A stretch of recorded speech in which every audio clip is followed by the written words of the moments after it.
Hi, welcome back to another Mini Kit Monday video. This will be the first layout I will be making for Mini Kit Monday.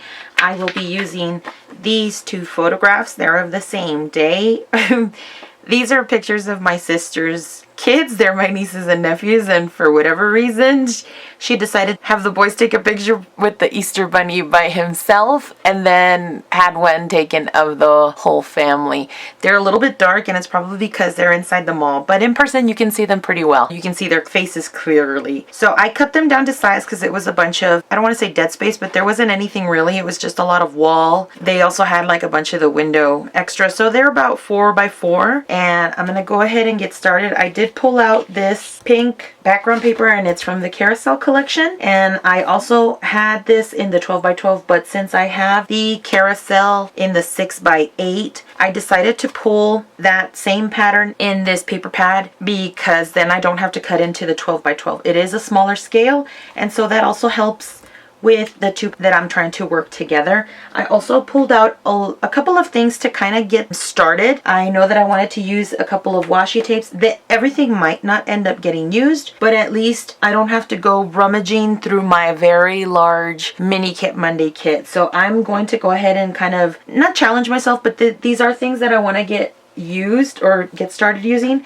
And since this is an Easter layout, I just noticed these two eggs over here on my desk, and I actually have some more. I think that one might fit the best, even though it's a pink on pink, so I might even try to do that one. I'm not sure if I'll end up using it, but since it caught my eye, I thought it would just be fun to try. I do have these. I made these a while back ago, and oh look, there's a yellow one. Ooh, I love that yellow because my niece here, she's wearing a yellow dress. So I think right off the bat, I'm really going to try to get that egg on there. I handmade these. I used some Martha Stewart fringe scissors and I sewed them. And these were inspired by Paige Evans. She does, and it was an Easter layout, I think. I think she made like a whole page of them, added them on her layout, and that's how she did it. And I just wanted to give it a try. I drew an egg shape, and then I did the layers and fringed the strips. So, and then I sewed them together. And I think I used Project Life cards with these, so that's an idea, and scrap pieces of paper also. So anyway, that was a big segue out of the way tangent. I can't think of the word right now.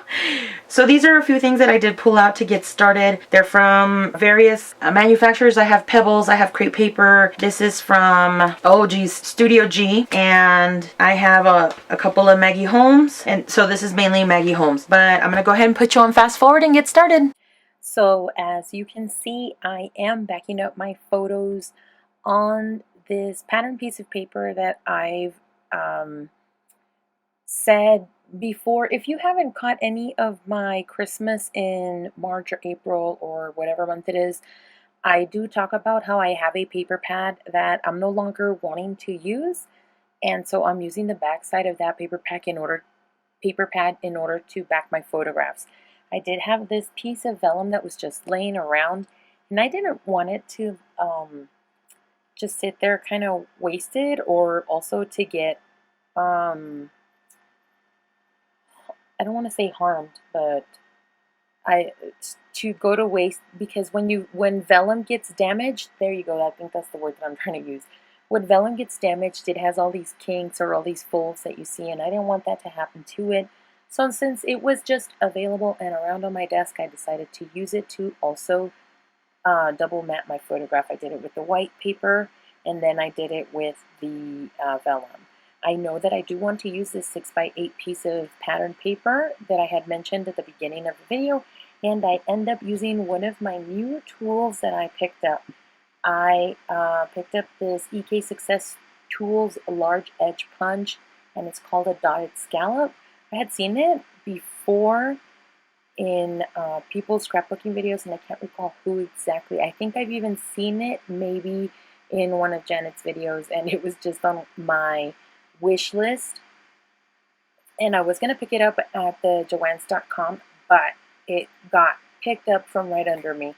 That one and the large 5-leaf punch that Janet also has and has recommended.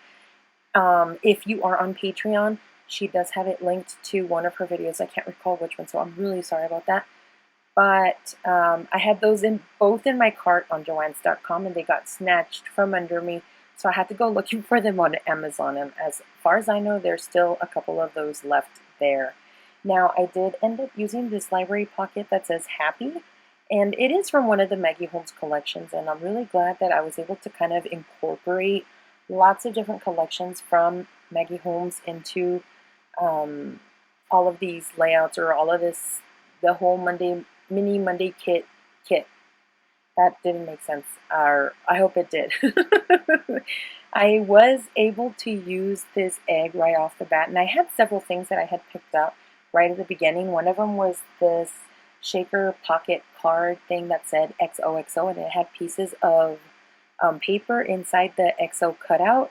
It didn't make it because I ended up using this library pocket and the handmade fringed egg, which I'm really happy about, really.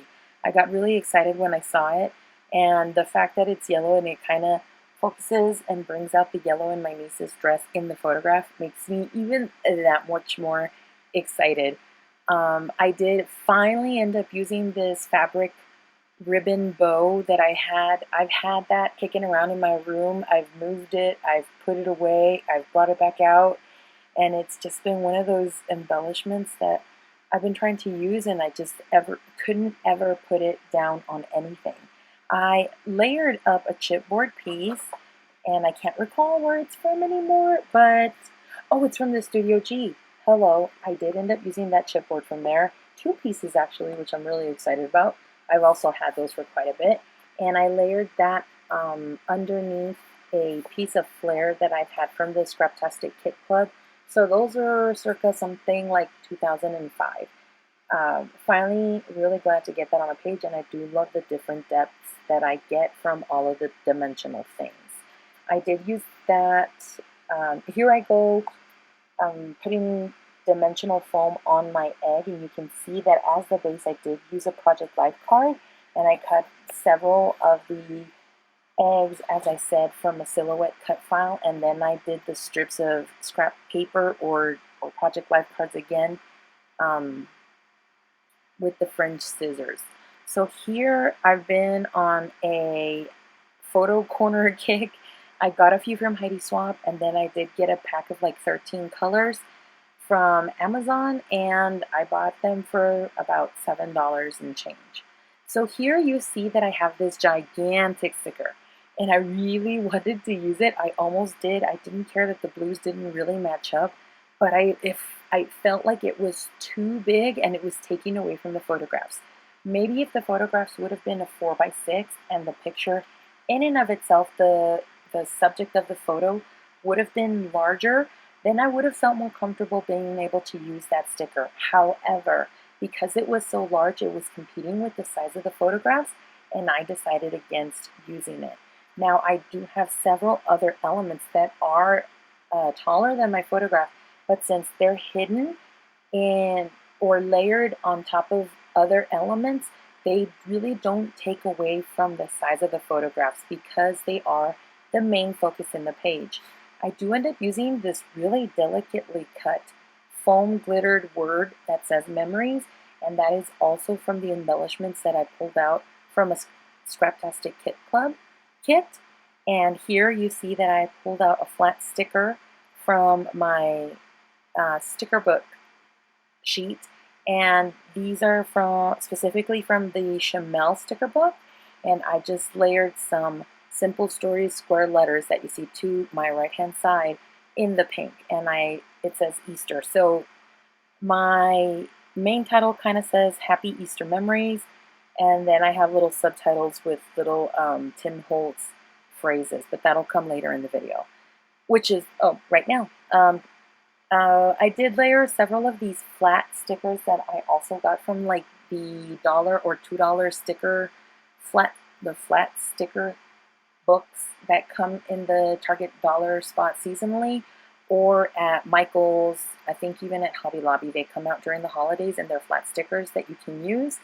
I really like that I was able to incorporate them because I have several of these Easter stickers, and I like that I was able to put them on a layout because I've been really not procrastinating, but I just can't seem to make the time for some cards.